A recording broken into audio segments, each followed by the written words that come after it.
Olá e bem-vindos a mais uma análise detalhada. Hoje a gente vai falar sobre um assunto que, olha, é de tirar o sono. Imagina a seguinte situação: você acorda, vai checar suas finanças e, bum, tem um empréstimo lá que você nunca pediu.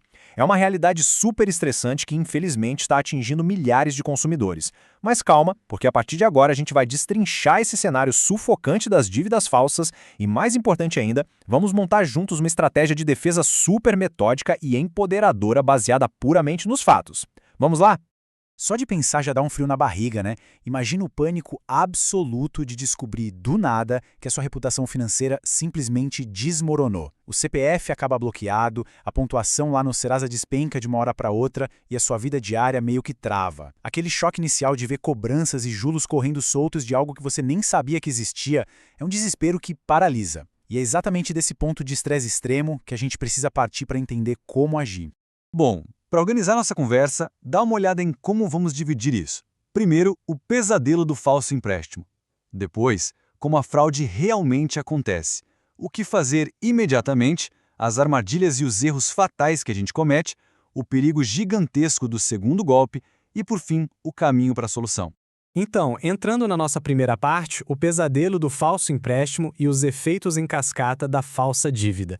Olha só, o impacto imediato disso é simplesmente brutal. É um verdadeiro efeito dominó.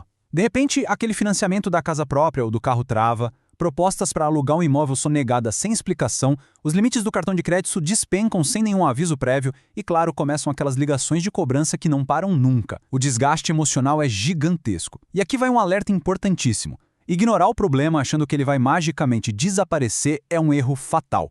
Na verdade, se não houver uma ação rápida, o banco pode entender que você está aceitando aquela dívida como válida. Absurdo, né? O que nos leva direto para a nossa segunda sessão, como a fraude acontece, entendendo a mecânica. Vamos dar uma olhada de perto no ciclo de vida invisível desse golpe. Pensa num cronograma. Lá no dia 1 acontece o vazamento dos seus dados pessoais ou, às vezes, um roubo super sorrateiro de um código de SMS. Sem ninguém perceber, lá pelo dia 5, os criminosos usam uma selfie falsa ou uns documentos adulterados para conseguir aprovar um crédito online no seu nome. E o grande choque, ele geralmente só vem lá pelo dia 30, quando aquela notificação do Serasa bate na porta de forma totalmente inesperada. E como eles fazem isso na prática? Bom, os métodos variam bastante. Primeiro tem a tática da selfie falsa, que usa aqueles dados vazados para forçar empréstimos digitais. Depois a gente tem os golpes envolvendo crédito consignado. Esses são cruéis porque miram implacavelmente aposentados e pensionistas, enfiando descontos direto na folha de pagamento sem o menor consentimento. E claro, tem a famosa engenharia social, que é quando a pessoa é enganada ali na lábia de um jeito super astuto para acabar compartilhando um código de segurança do SMS. Ou seja, os fraudadores adaptam o método dependendo de quem eles querem atingir. Chegamos então à seção 3, o que fazer imediatamente, os passos iniciais críticos. Presta muita atenção aqui, porque esses 3 passos são inegociáveis. Passo 1, junte provas implacáveis. Tire prints de tela, puxe extratos onde as datas e as horas fiquem bem visíveis, mostrando que aquele dinheiro nunca foi pedido ou que caiu na conta indevidamente. Passo 2, cheque os registros oficiais. E o passo 3, faça a contestação formalmente, sempre por escrito. Sabe aquela simples ligação telefônica para o saque? Ela não tem peso legal suficiente. É absolutamente crucial ter um protocolo escrito e muito bem arquivado para provar, sem sombra de dúvida, que aquele contrato não é reconhecido. Falando no segundo passo, a gente precisa mencionar o Registrato. Se você não conhece, é um sistema vital do Banco Central. Ele permite descobrir todos os produtos financeiros, empréstimos e contas que estão atrelados a um CPF. A importância dessa ferramenta é gigante. Por quê? Porque os golpistas podem muito bem ter aberto várias contas e produtos ocultos. Aquela notificação do Serasa que chegou pode ser literalmente só a ponta do iceberg. Avançando para a nossa seção 4, armadilhas e erros fatais, ou simplesmente o que não fazer de jeito nenhum. O que é realmente assustador aqui é como o pânico faz as pessoas falarem exatamente essa frase no telefone com o atendente do banco. Ah, se tiver mesmo no meu nome, eu pago depois. Olha só, dizer essa simples frase no calor do momento pode ser interpretado juridicamente como um aceite da obrigação. Sem querer, a pessoa acaba legitimando uma dívida que é puramente fraudulenta. É um tiro no pé. Essa comparação entre as duas posturas mostra bem a diferença. O caminho errado é aquele onde se acaba admitindo uma culpa parcial, tentando negociar a dívida só para evitar dor de cabeça ou, o pior de todos, gastar o dinheiro que os fraudadores depositaram na conta. Já o caminho certo exige uma postura fria, firme e totalmente objetiva. É preciso afirmar categoricamente que não reconhece a dívida e exigir uma apuração imediata. Essa é literalmente a única forma de garantir que aqueles termos absurdos do golpe não sejam aceitos por um descuido. E toda essa vulnerabilidade e desespero nos leva à seção 5, o perigo do segundo golpe. Muita atenção aos falsos milagres. Quando o desespero bate, aparecem os aproveitadores.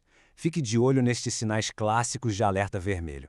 Coisas como promessas de limpar o nome em 24 horas, cancelar dívida sem passar por um juiz, não precisa apresentar prova nenhuma, ou a pior de todas, a exigência fatal de pagar uma taxa antecipada para garantir o resultado. É fundamental ter isso em mente. Resoluções reais e sérias exigem evidências sólidas, análise criteriosa e todo um procedimento legal adequado. Fórmulas mágicas no mundo financeiro simplesmente não existem, tá? Finalmente chegamos à seção 6, o caminho para a solução, restaurando a reputação financeira. O ponto crucial e inegociável aqui é um só.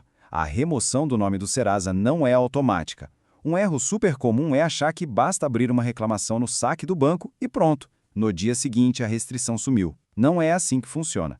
Na verdade, a irregularidade daquele contrato precisa ser exaustivamente provada, seja para o próprio banco ou até mesmo na justiça, para que o nome fique limpo de verdade.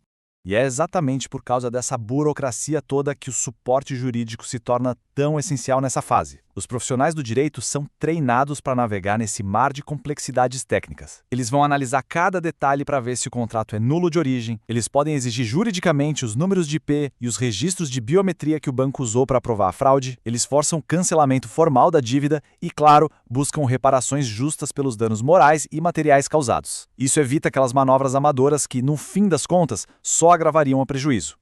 Para encerrar nossa análise de hoje, eu quero deixar no ar uma questão para a gente refletir. Será mesmo que uma reputação arruinada deveria ser um fardo que a vítima tem que carregar sozinha, sendo que a fraude fugiu inteiramente do controle dela? A resposta que todos os dados apontam é um sonoro não. Quem sofreu o golpe não deve de forma alguma carregar o peso de uma transação que nunca autorizou. O que tira a gente dessa situação é ter uma estratégia de defesa rápida, super bem documentada e bem orientada. Assim, o poder de retomar o controle dos dados financeiros volta para quem é de direito: pesquisar, documentar e agir. Essas são as chaves da proteção. Muito obrigado por acompanhar mais essa exploração aprofundada com a gente e até a próxima.